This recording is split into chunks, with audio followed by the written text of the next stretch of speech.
Class हमने इससे पहले भाग में सर्वनाम की परिभाषा व सर्वनाम के भेदों के बारे में पढ़ा था। अब हम लोग भाग 2 में सर्वनाम शब्दों का रूपांतरण पढ़ेंगे। इसमें पहला नंबर है का सर्वनाम। देखिए कुछ पॉइंट्स बताए गए हैं कि सर्वनाम कैसे रूपांतरित होते हैं। सर्वनाम के रूपों में वचन और संबंध कारक के कारण ही परिवर्तन होते हैं। सर्वनाम के रूपों में वचन और संबंध कारक के कारण ही परिवर्तन होता है, जैसे मैं, हमें, तुम्हारे, हम, हमारा, तुम, तुम्हारा आदि। खा है वचन और कारक के कारण परिवर्तन होता है, उन्होंने बताया। सर्वनाम का प्रयोग संबोधन कारक के लिए नहीं होता है। किसी को संबोधित करने में सर्वनाम का प्रयोग नहीं होता है। तीसरा है सर्वनाम का प्रयोग एक वचन और बहुवचन दोनों के लिए होता है। सर्वनाम एक वचन और बहुवचन दोनों रूपों में प्रयोग किए जाते हैं। चौथा है संख्या के स्थान पर सर्वनाम का प्रयोग किया जाता है। संख्या के स्थान पर सर्वनाम का प्रयोग किया जा सकता है। पांचवा है सर्वनाम द्वारा किसी की पहचान नहीं की जा सकती है। सर्वनाम अगर प्रयोग किया गया है, सर्वनाम शब्दों का प्रयोग किया गया है, तो किसी की पहचान कर नहीं की जा सकती है। छठा पॉइंट है आदर या सम्मान के अर्थ में अन्य पुरुष बहुवचन रूप का सर्वनाम ही एक व्यक्ति के लिए प्रयोग होता है। याद रखिएगा, आदर और जब सम्मान की विषय में बात होती है, अर्थ के रूप में कोई बात की जाती है, तो अन्य पुरुष के बहुवचन रूप का सर्वनाम ही एक व्यक्ति के लिए एक वचन में प्रयोग किया जाता है। अब देखिए सर्वनाम शब्दों की रूप रचना। पुरुषवाचक उत्तम पुरुष मैं शब्द। देखिए कर्ता मैं, मैंने। कर्ता क्या है? मैं, मैंने। बहुवचन में क्या बन गया? हम, हमने। कर्म मुझको, मुझे। अब बहुवचन में हमको, हमें। करण मुझसे, हमसे। संप्रदान मुझको, मुझे, मेरे लिए। हमको, हमारे लिए बहुवचन बन जाएगा। अपादान मुझसे, हमसे। संबंध मेरा, मेरी, मेरे।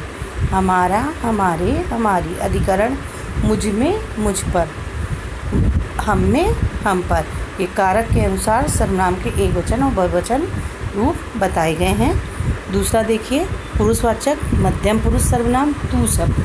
अब तू का बताया गया है। मध्यम पुरुष में क्या बताया था मैंने? जो श्रोता होता है उसके लिए जिन सर्वनामों का प्रयोग करते, जैसे तुम, तू, तुम्हारा आदि। कर्ता तू, तूने, तुम, तुमने। बहुवचन बन जाएगा। कर्म एक वचन क्या है? तुमको, तुझको, तुझे। बहुवचन तुमको, तुम्हें। करण तुझसे, तुमसे। संप्रदान तुझको, तुझे, तेरे लिए एक वचन है। तुम्हें, तुम्हारे लिए बहुवचन हो गया। अपादान तुझसे, बहुवचन क्या होगा? तुमसे। संबंध तेरा, तेरे, तेरी। बहुवचन में तुमने, तुम पर। अधिकरण तुम में, तुझ पर। तुम में, तुम पर। ये हो गया आपका मध्यम पुरुष हो गया। अब आगे देखिए पुरुषवाचक अन्य पुरुष सर्ववाह। वाह शब्द जो है पुरुषवाचक अन्य पुरुष सर्वनाम का है। अन्य पुरुष मतलब जो तीसरे पर्सन की बात, तीसरे व्यक्ति की बात की जाती है, वो अन्य पुरुष होता है। कर्ता वह, उसने, वे, उन्होंने बहुवचन हो गया। कर्म उसे, उसको, तो बहुवचन क्या हो गया? उन्हें, उनको। करण उससे, तो बहुवचन उनसे। संप्रदान उनको, उसे, उसके लिए, तो बहुवचन बनेगा उनसे, उन्हें, उनके लिए। अपादान उससे, तो बहुवचन बनेगा उनसे। संबंध उसका, उसकी, उसके, तो बहुवचन क्या बन जाएगा? उनका, उनकी, उनके। अधिकरण उसमें, उस पर, तो उनमें, उन पर। अब इसी तरह से निश्चयवाचक शब्द यह जो है निश्चयवाचक शब्द है। अब यह का देखिए एक वचन और बहुवचन। कर्ता यह, इसने, ये, इन्होंने बहुवचन बन गया। कर्म इसे, इसको, तो बहुवचन क्या बना? इनको, इन्हें। करण इससे, और बहुवचन क्या बना? इनसे। संप्रदान इसे, इसके लिए, इसको। इन्हें, उनके लिए, इनको। अपादान इससे, और फिर एक वचन इससे बन गया और बहुवचन बना इनसे। संबंध इसका, इसकी, इसके। बहुवचन क्या बना? इनका, इनकी, इनके। अधिकरण इसमें, इस पर। इन बहुवचन क्या हो रहा है, इन पर। अब अनिश्चयवाचक शब्द कोई, कोई का एक वचन और बहुवचन देखिए रूप।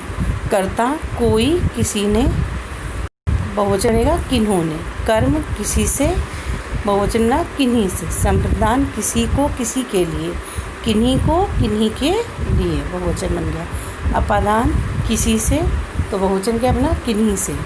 संबंध किसी का की के, किन्हीं का किन्हीं की किन्हीं के।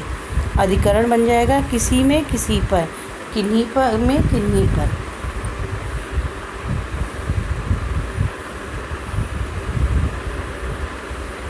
आगे देखिए संबंधवाचक शब्द। संबंधवाचक शब्द जो, जो का एक वचन और बहुवचन देखिए। कर्म, कर्ता जो जिसने जो जिन्होंने। कर्म जिसे जिसको, उसका बहुवचन बना जिन्हें जिनको। करण जिससे जिनसे। संप्रदान जिसको जिसके लिए, अब बहुवचन क्या बनेगा, जिनको जिनके लिए। अपादान जिससे जिनसे। संबंध क्या बना, जिसका जिसके जिसकी, तो बहुवचन क्या बन जाएगा, जिनका जिनकी जिनकी। अधिकरण जिसमें जिस पर, तो बहुवचन क्या बनेगा, जिनमें जिन पर। प्रश्नवाचक शब्द कौन। अब कौन का एक वचन बहुवचन रूप देखिए। करता है कौन किसने, तो कौन बहुवचन क्या बना, कौन किन्होंने। कर्म है किसे किसको, एक वचन, बहुवचन क्या बना, किन्हें किनको। करण है किससे, एक वचन, बहुवचन क्या है, किन से। संप्रदान है किसे किसको किसके लिए, बहुवचन क्या बनेगा, किन्हें किनको किनके लिए। अपादान किससे, बहुवचन बनेगा किन से। संबंध किसका किसकी किसके, तो बहुवचन क्या बनेगा, किनका किनकी किनके।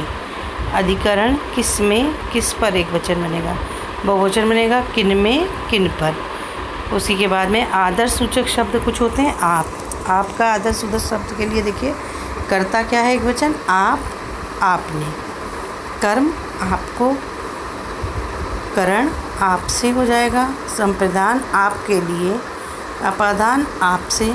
संबंध आपका आपके आपकी। अधिकरण आप में आप पर। तो इस तरह से ये हो गए आपके, ये कुछ रूपांतरण दिए गए थे संप्रदान के, जो मैंने भाग 2 में आपको पाठ के पढ़ाए हैं। इससे पहले में सर्वनाम की परिभाषा थी, सर्वनाम किसे कहते हैं, संज्ञा के स्थान पर प्रयोग होने वाले शब्दों को फिर से एक बार रिवाइज कर देते हैं, सर्वनाम कहलाते हैं। सर्वनाम कितने प्रकार के होते हैं, 6 प्रकार के होते हैं। 6 का मैंने बताया था। उसमें पहला सर्वनाम था पुरुषवाचक सर्वनाम। पुरुषवाचक सर्वनाम के भी 3 भेद होते हैं, मैंने बताए थे। प्रथम पुरुष, उत्तम